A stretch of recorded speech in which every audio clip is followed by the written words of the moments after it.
Magandang umaga po. Nandito po tayo sa Barangay Valdez. Ako po si Kagawad Oliver Palad, ang Kagawad ng Health po dito sa Valdez. Nandito po tayo para bigyan ng walker si Nanay Otilia Palad. Siya po ay isang 92 years old at ayan po ang kanyang kondisyon, nahihirapan po siyang maglakad. Maraming salamat po Councilor Jojo Bitog at sa Akay ni Sol. Maraming salamat po sa inyo sa binigyan ninyong walker para kay Nanay. God bless po. Ito po kay Nanay.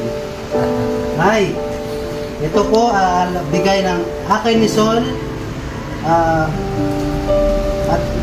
sa tulong po ni Councilor Jojo Bitog, Nay, ito po ang bigay nilang walker para sa inyo dahil nahihirapan po kayo maglakad. At maraming salamat po Akay ni Sol. Ito po ay para kay Nanay Otilia. Maraming salamat po.